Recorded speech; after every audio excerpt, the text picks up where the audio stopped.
Sa ngalan ng Ama, ng Anak at ng Espiritu Santo. Amen. Sumainyo ang Panginoon. At sumainyo rin. Mga kapatid, lahat naman tayo gusto nating pagpalain. Pero hindi tayo makakatanggap ng grasya at bendisyon kung palagi pa rin natin pinipili ang masama at ang pagkakasala. Sa unang pagbasa, maririnig natin na may dalawa lang naman na pwedeng pagpilian sa buhay na ito. Ang sumunod sa Diyos o ang talikuran ang Diyos. Kung tayo'y susunod sa Diyos, tayo'y pagkakalooban niya, hindi lang ng buhay, kundi buhay na walang hanggan. Pero kung pipiliin natin ang masama, kamatayan talaga ang ating pinipili. Pagsisihan natin ang napakaraming pagkakataon na kung saan dala ng kahinaan natin ay hindi natin maiwanan ang kasalanan. Sa mga pagkakataon din na tinalikuran natin ang pinapagawa ng Diyos, na buhatin natin ang ating mga problema, ang ating mga pagsubok. Hingin natin muli ang awat pagpapatawad ng Diyos para tayo ay makitang karapat-dapat makatanggap sa mga banal na misteryo. Inaamin ko Sa makapangyarihang Diyos at sa inyo mga kapatid, na lubha akong nagkasala sa isip, sa salita, sa gawa at sa aking pagkukulang. Kaya isinasamo ko sa mahal na Birhen Maria, sa lahat ng mga anghel at mga banal, at sa inyo mga kapatid, na ako'y ipanalangin sa Panginoong ating Diyos. kaawaan tayo ng makapangyarihang Diyos, patawarin sa ating mga kasalanan, at patnubayan tayo sa buhay na walang hanggan. Amen. Panginoon, kaawaan mo kami. Panginoon, kaawaan mo kami. Kristo, kaawaan mo kami. Kristo, kaawaan mo kami. Panginoon, kaawaan mo kami. Panginoon, kaawaan mo kami. Manalangin tayo. Ama naming makapangyarihan, sa iyong pagtataguyod ang aming mga ginagawa ay iyong pangunahan, at sa iyong tulong ay iyong subaybayan, upang lahat ng aming ginaganap ay sa iyo magbuhat, at sa pamamagitan mo rin humantong sa wakas, sa pamamagitan ni Jesucristo, kasama ng Espiritu Santo, magpa sa walang hanggan. Amen.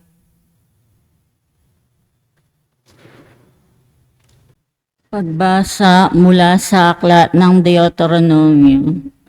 Sinabi ni Moises sa mga tao, "Nasa inyo ngayon ang kapasyahan, kayo ang pipili ng buhay at kasaganaan o ng kahirapan at kamatayan.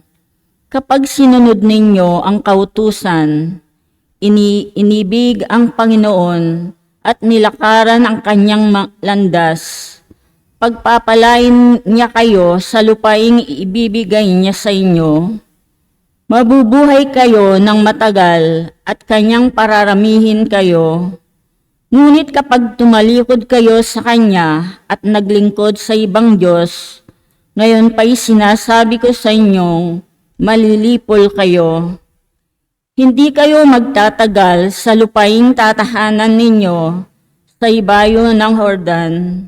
Saksi ko ang langit at ang lupa na ngayoy inilahad ko sa inyo ang buhay o kamatayan at ang pagpapala o sumpa. Kaya piliin ninyo ang buhay para kayo at ang inyong lahi ay magtagal. Ibigin ninyo ang Panginoon, makinig sa kanyang tinig at manatiling tapat sa kanya. Sa gayon, mabubuhay kayo ng matagal sa lupaing ipinangako niya sa ninuno niyang sina Abraham, Isaac at Jacob. Ang salita ng Diyos. Salamat sa Diyos. Mapalad ang umaasa sa Panginoon tuwina. Mapalad ang umaasa sa Panginoon tuwina. Mapalad ang taong hindi naakit ninyong masama upang sundan niya ang kanilang payo't maling halimbawa. Hindi sumasama sa sinumang tao, laging hatikay, pagtawanan lamang at hamak-hamakin ang Diyos na dakila. Nagagalak siyang laging magsaliksik ng banal na aral. Ang utos ng Pony siya'y binubuhay sa gabi at araw. Mapalad ang umaasa sa Panginoon tuwina. Ang katulad niya'y isang punong kahoy sa tabing batisan. Sariwa ang dahot, laging namumunga sa kapanahunan. At anumang gawin ay nakatitiyak na magtatagumpay. Mapalad ang umaasa sa Panginoon tuwina. Ngunit ibang-iba ang masamang tao, iba ang kawangis. Siya'y natatangay at naipadpad kung hangi umihip. Sa taong matuwid ay Panginoon ang siyang mag-iingat. Ngunit kailanman ang mga masama ay mapapahamak. Mapalad ang umaasa sa Panginoon tuwina.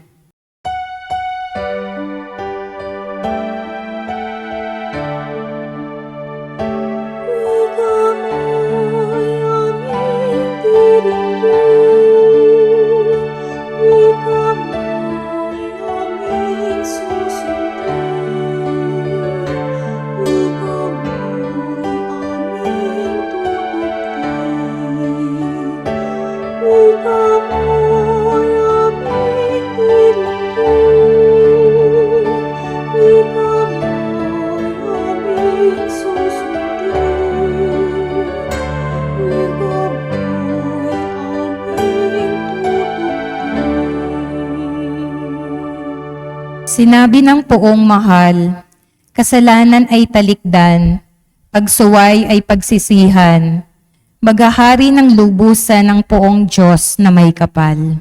Sumainyo ang Panginoon. At sumainyo rin, Ang mabuting balita ng Panginoon ayon kay San Lucas. papuri sa iyo, Panginoon. Nung panong yun, sinabi ni Jesus sa kanya malagad, ang anak ng tao'y dapat magtiis ng maraming hirap. Itatakwil siya ng mga matatanda ng bayan at ng mga punong saserdote at ng mga eskriba. Ipapapatay nila siya. Ngunit sa ikatlong araw ay muling mabubuhay. At sinabi niya sa lahat, kung ibig nino mang sumunod sa akin, limutin niya ang ukol sa kanyang sarili. Pasanin araw-araw ang kanyang krus at sumunod sa akin.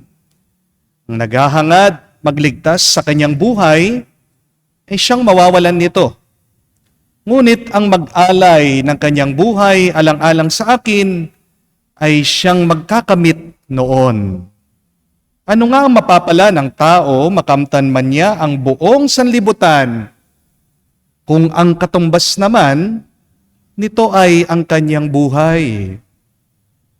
Ano nga ang mapapala niya kung siya'y mapapahamak? Mga kapatid, ang mabuting balita ng ating Panginoon. Pinupuri ka namin, Panginoong Heso Kristo. Magandang araw po muli sa inyong lahat. At welcome po sa ating mga followers, sa ating mga bisita, at sa inyo po mga masipag, sumusubaybay, tapat na nagsisimba sa ating banal na misa. I hope and pray that you continue to be well, at anuman po ang iyong pinagdarasal ko din ay pagkaloob ng Diyos sana yan para kayo ay maging mas masaya, maging mas payapa sa inyong buhay. Amen? Sa susunod po na makakakita kayo ng isang mayamang pamilya, sa susunod po na kayo ay makakakita ng isang masayang pamilya, sana huwag kayong mainggit sa kanila. Pero, ito po ang gusto kong gawin nyo. Pag-aralan nyo yung nakalipas ng pamilyang yan. Kasi, dati, hindi naman sila talaga mayaman. Amen? Kung pag-aaralan nyo, titignan nyo, susuriin nyo, ang nakalipas ng pamilyang yan, mayaman sila, masaya sila, dati naman, hindi sila asensado. Dati naman, hindi sila masaya. Pero may nangyari sa kanila, kaya ang pamilyang yan yumaman, kaya ang pamilyang yan naging masaya. Ang tanong, ano ang nangyari sa pamilyang yan? Bakit nagtagumpay sila sa buhay? Ano ang ginawa ng pamilyang yan? Bakit yumaman sila? Bakit sumaya sila? Ang sagot, simple lang po.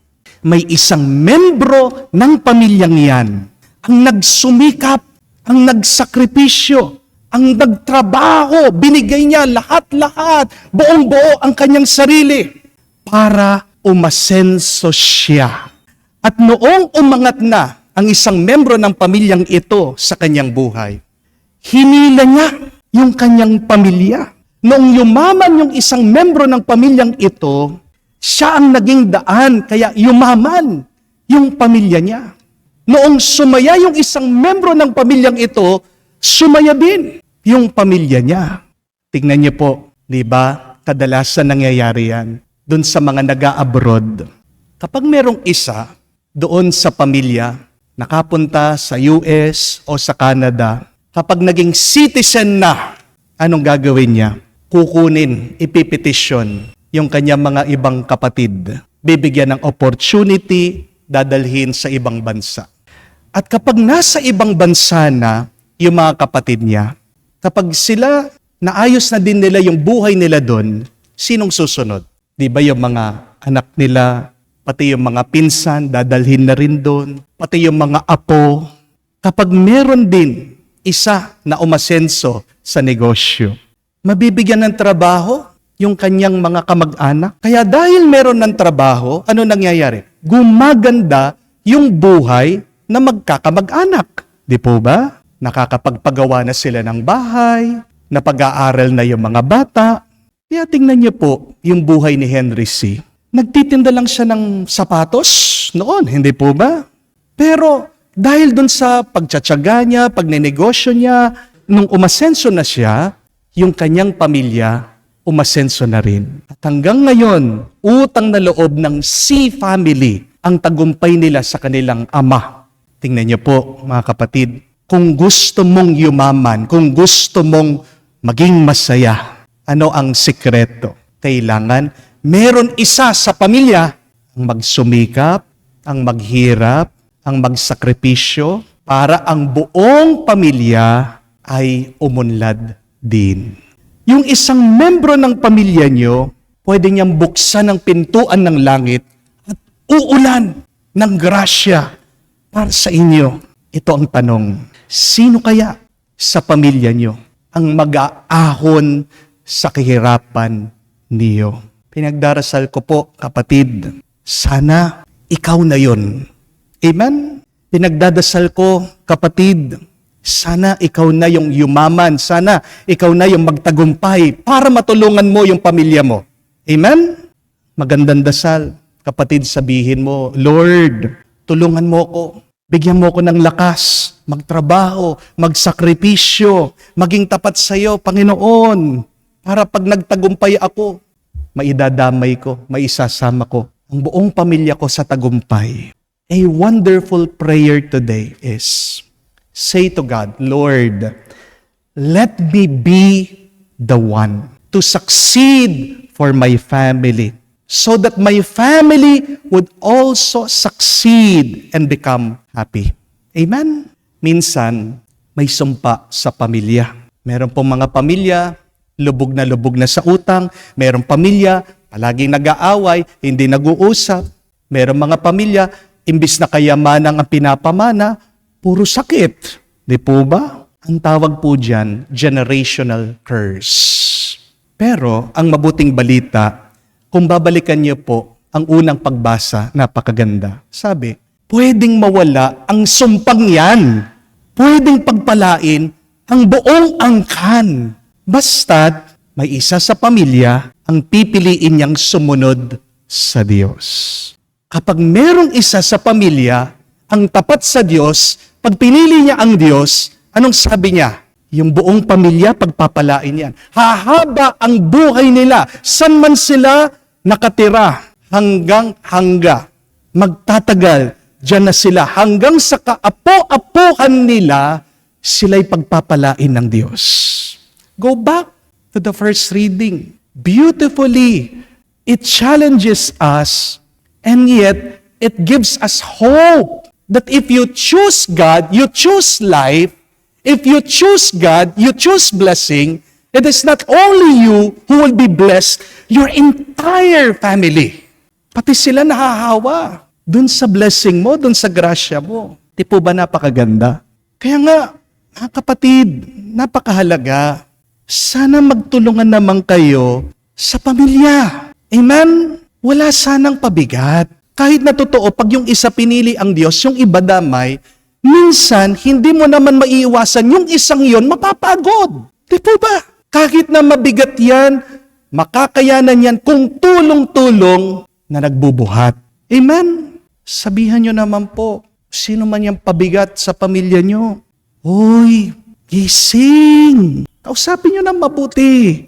Senyo, tong homily na ito, para malinawan yung kanyang kaisipan.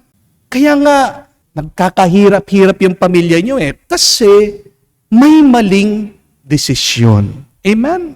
Pero mapapabuti kayong lahat kung tama lang ang desisyon. Kung nga yung isa na pumipili sa Diyos, pagpapalain siya at yung buong pamilya, paano pa kaya? Imagine, kung kayong lahat sabay-sabay kayo, nagkakaisa kayo sa pagpili sa Diyos. Anong grasyang tatanggapin nyo, di ba? Umaapaw na. Baka hindi nyo makayanan yung blessing na ibibigay ng Diyos sa inyo. Pero alam ko po, mahirap. Di po ba? Di naman madali ito eh. Dahil alam natin ang katotohanan, madalas ang pamilya natin ay problema natin. Madalas kung sino pa yung mga malapit sa atin, sila pa yung naninira ng diskarte natin. Minsan, nadidepress tayo. Minsan, nalulungkot tayo kasi naghahanap tayo ng suporta doon sa mismong pamilya natin. Pero sino pa yung kadugo mo, kung sino pa yung kaapelido mo, kung sino pa yung mga nakalakhan mo na palagi mong kasama, sila pa yung mga hindi maniniwala sa iyo. Di po ba? Minsan malungkot, sila pang maninira sa iyo. Mga kapatid, kapag hirap na hirap ka na sa iyong pamilya, pakinggan niyo po ito. Balikan niyo ang salita ni Kristo. Balikan niyo ang turo ng ating Panginoon. Anong sabi niya? Buhatin niyo ang inyong mga krus. Kung problema mo ang iyong pamilya, yan yung krus mo, buhatin mo yan na parang krus. At para maging magaan ang krus, balikan niyo ang turo ng ating Panginoon dito sa mabuting balita. Ganito niya inumpisahan, sabi niya, deny yourself, carry your cross. Kasi pag meron kang self, pag meron kang pagkamakasarili, anong ibig sabihin yan? Pride. Kapag may kataasan ka ng loob, kapag makasarili ka, lalo kang maghihirap, lalong bibigat yung iyong dinadala. Amen? Pero pangalawa, para yung pagbubuhat mo sa pamilya mo, maging magaan, huwag mong iisipin, kapatid, na problema sila. Yan ang malungkot na kwento eh. Dami pong pumupunta sa akin, dami nagsusumbong, ang dami nagpapatulong. Tatanungin ko, ano pong problema? Father, pamilya ko.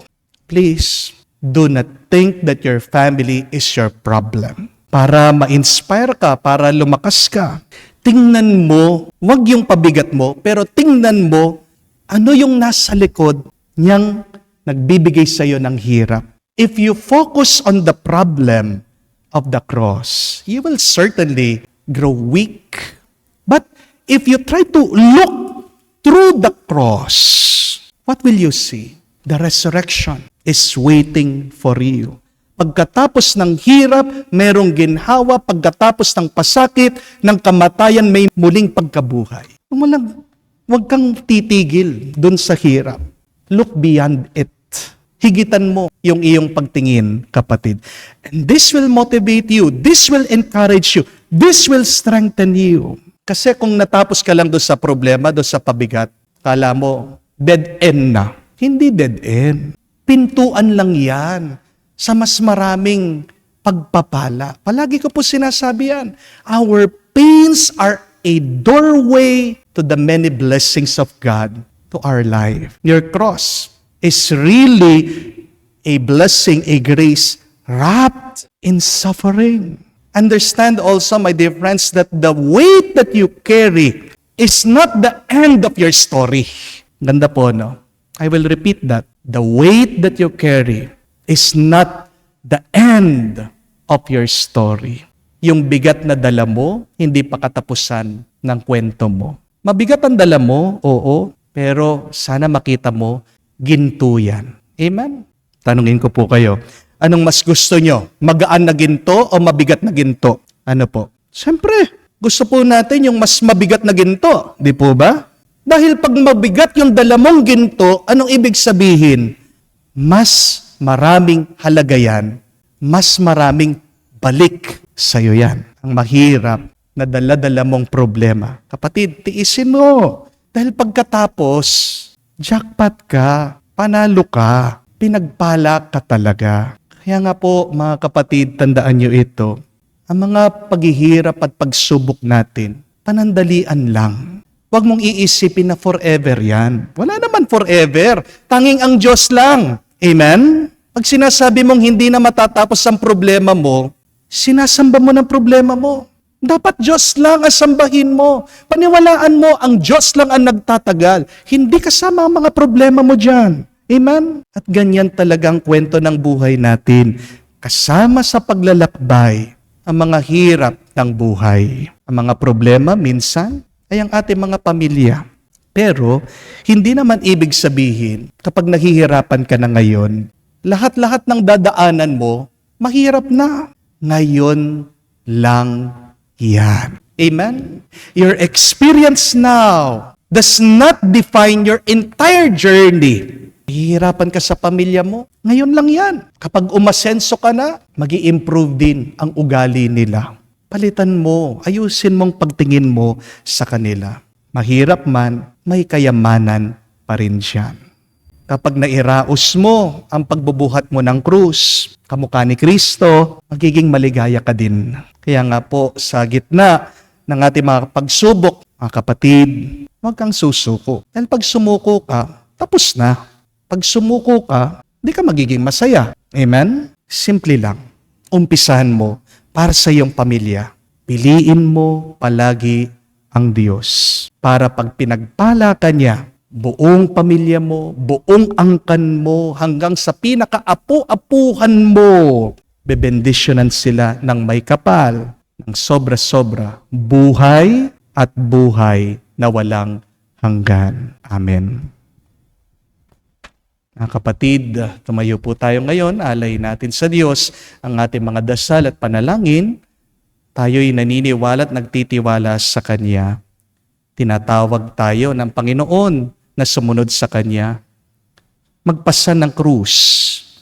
Ihabilin sa Kanya ang lahat ng ating mga pagdurusa, lahat ng ating hinihingi, ating sabihin, Panginoon, dinggin mo kami. Panginoon, dinggin mo kami. Bilang mga kasapi ng simbahan, naway maisabuhay natin ang diwa ng krus at maging handang magpakasakit para kay Kristo at sa Ebanghelyo. Manalangin tayo sa Panginoon. Panginoon, dinggin mo kami. Ang mga pinuno ng ating bayan, naway mahabag sa mga mahihirap at gawin ang mga nararapat upang puksain ang pang-api at ang pagsasamantalang nagaganap sa lipunan. Manalangin tayo sa Panginoon. Panginoon, dinggin mo kami. Ang mga nagdurusa, mga dukha, may sakit, may kapansanan at mga bilanggo, naway hindi mawalan ng pag-asa, bagkus ay makaranas ng nagpapaginhawang pag-ibig ng Diyos. Manalangin tayo sa Panginoon. Panginoon, dinggin mo kami. Sa katahimikan po ng ating puso, sabihin natin ngayon sa Diyos ang ating mga personal na pangangailangan. Diyos na aming Ama, ang pagpapakasakit at pagkamatay ng iyong anak ang nagbigay ng buhay sa mundo. Tulungan mo kaming alalahanin ang kahalagahan ng mga krus at paghihirap, hindi lamang sa mabibigat na pagsubok, kundi maging sa mga pagpapasyang ginagawa namin sa araw-araw. Hinihiling namin ito sa pamagitan ni Kristo, aming Panginoon. Amen.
Manalangin kayo ngayon, mga kapatid, para ang ating mga paghahain ay kalugdan ng Diyos, amang makapangyarihan. Tanggapin nawa ng Panginoon itong paghahain sa iyong mga kamay, sa kapurihan niya at karangalan, sa ating kapakinabangan at sa buong sambayanan niyang banal. Ama naming lumikha, tunghayan mo ang mga alay naming sa dambana ay nakahain, upang ang iyong minagandang loob na ibigay ay aming may handog sa pagsamba sa iyong ngalan sa pamagitan ni Jesucristo kasama ng Espiritu Santo, magpa sa walang hanggan. Amen. Sumainyo ang Panginoon. At sumainyo rin. Itaas sa Diyos ang inyong mga puso at diwa. Itinaas na namin sa Panginoon. Pasalamatan natin ang Panginoong ating Diyos. Marapat na siya ay pasalamatan. Ama naming makapangyarihan, tunay nga marapat ikaw ang aming pasalamatan. Sa pamagitan ni Jesucristo na aming Panginoon, sa pagbabakasakali mong kami bubuti, sinugo mo si Jesucristo upang pangunahan kami bilang pagsunod sa iyong atas na bigay. Pinahayag ng iyong anak ang iyong kalooban, na mga api dukha ay kanyang damayan. Ngayon ang iyong inihandog ang pagkakataong aming maisaloob, ang kanyang ganap at kusang paglilingkod, upang sa iyo'y lagi kaming makasunod. Kaya kaisa na mga anghel nagsisiawit ng papuri sa iyo, na walang humpay sa kalangitan, kami nagbubunyi sa iyong kadakilaan. Santo, Santo, Santo, Panginoong Diyos, napupuno ang langit at lupa ng kadakilaan mo.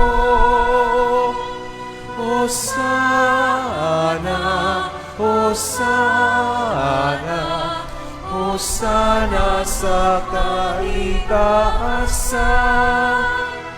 Hosana, Hosana, Hosana sa kaitaasan.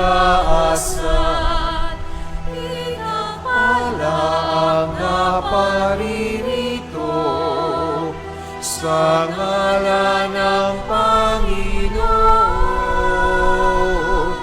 Hosana, Hosana, Hosana sa kaitaasan. Hosana, Hosana, Hosana sa kaitaasan. Ama naming banal, ikaw ang bukal ng tanang kabanalan. Kaya't sa pamagitan ng iyong Espiritu, gawin mong banal ang mga kaloob na ito, upang para sa amin, maging katawan at dugo ng aming Panginoong Heso Kristo. Bago niya pinagtiis ang kusang loob na maging handog, hinawakan niyang tinapay, pinasalamatan kanya. Pinaghati-hati niya iyon, inabot sa kanya malagad at sinabi, "Tanggapin ninyong lahat ito at kanin. Ito ang aking katawan, na ihahandog para sa inyo."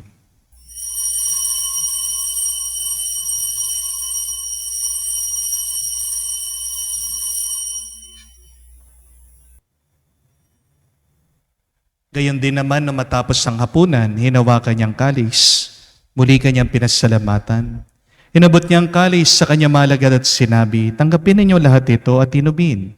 Ito ang kalis ng aking dugo, ng bago at walang hanggan tipan. Ang aking dugo na ibubuhos para sa inyo at para sa lahat, sa pagpapatawad ng mga kasalanan. Gawin ninyo ito sa pag-alaala sa akin."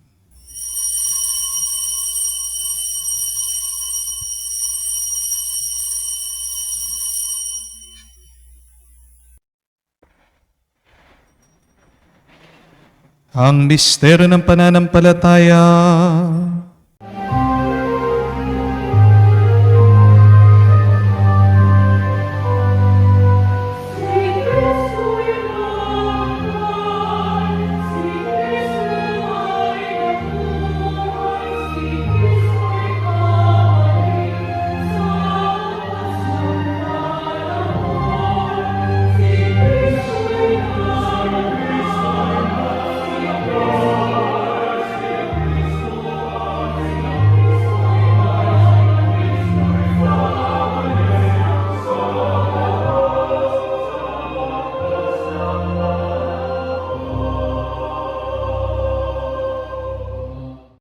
Ama, ginagawa namin ngayon ang pag-alaala sa pagkamatay muling pagkabuhay ng iyong anak. Kaya tinialay namin sa iyong tinapay nagbibigay buhay at ang kalis na nagkakalob ng kaligtasan. Kami nagpapasalamat dahil kami ang minarapat na tumayo sa harap mo para maglingkod sa iyo. Sinasamo namin kami magsalo-salo sa katawan at tugon ni Kristo ay mabuklod sa pagkakaisa sa pamamagitan ng Espiritu Santo. Amalingapin mong iyong simbahan, laganap sa buong daigdig. Puspusin mo kami sa pag-ibig. Kaisa ni Francesco, ang aming Santo Papa, si Florentino, aming Arsobispo at ng Tanang Kaparian. Alalahanin mo rin ang aming mga kapatid na nahimlay, may pag-asang sila'y muling mabubuhay. Gayon din naman lahat ng mga pumanaw. Kawan mo't sila't patuloyin sa iyong kaliwanagan. Kawan mo't pagindapatin kaming lahat na makasalo sa iyong buhay na walang wakas. Kaisa na mahal na Birhen Maria, Ina ng Diyos, kaisa ni San Jose, ang kanyang malwalhating esposo, kaisa ng mga apostol, lahat ng mga banal, na namuhay dito sa daigdig na kalugod-lugod sa iyo. May pagdiwang nawa namin ang pagpupuri sa ikararangal mo sa pamamagitan ng iyong anak, aming Panginoong Heso Kristo. Sa pamamagitan ni Kristo, kasama niya at sa Kanya, ang lahat ng parangal at papuri ay sa iyo, Diyos Ama, makapangyarihan, kasama ng Espiritu Santo, magpasawalang hanggan. Amen, Amen, Amen. Sa nakakagaling na utos sa turo ni Jesus sa Panginoon natin na Diyos, ipahayag natin ng lakas loob.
Hinihiling namin kami adya sa lahat na masama, pagkalooban ng kapayapaan araw-araw, ligtas sa kasalanan, at ilayo sa lahat ng kapahamakan.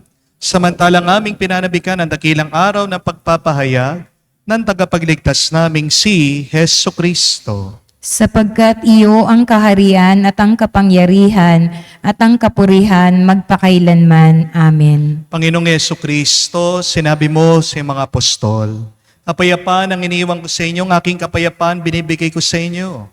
Tungayan mo ang aming pananampalataya at huwag ang aming pagkakasala. Pagkalooban mo kami ng kapayapaan at pagkakaisa ayon sa iyong kalooban, kasama ng Espiritu Santo, magpa sa walang hanggan. Amen. Kapayapaan ng Panginoon ay laging sumainyo. At sumainyo rin. Bigayan po tayo ng kapayapaan sa bawat isa. Isuhin niyo po, kapayapaan po sa inyong lahat.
Mga kapatid, naririto ang ating Panginoong Jesucristo, ang Kordero ng Diyos.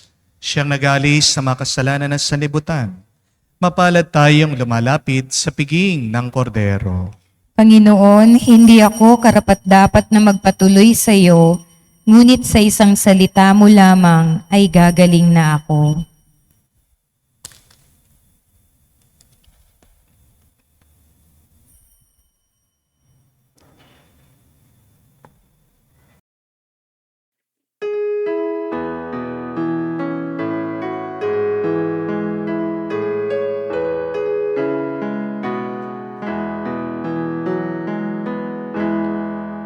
Tinanggap ko ang buhay na Diyos, puso ko ay nakala. Tinanggap ko ang buhay na Diyos, puso ko ay natuwa. Tinapay siya ng buhay, hinati at binigay para mangbigay buhay, huwag mangamba kailanman. Tinanggap ko buhay na Diyos, puso ko ay nagalak. Tinanggap ko buhay na Diyos, puso ko ay natuwa.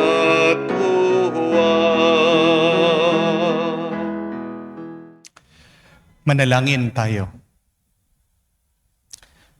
Ama naming mapagmahal, sa pagsasalo namin sa piging mong banal, ang paghahaing ito sa ipagpapatawad ng mga kasalanan, ay siya rin naman laging magdulot ng kaligtasan. Sa pamagitan ni Jesucristo kasama ng Espiritu Santo, magpa sa walang hanggan. Amen. Isang pagkakamali at marami ang magdudusa. Pero isang tamang pagpili, marami rin naman ang pagpapalain.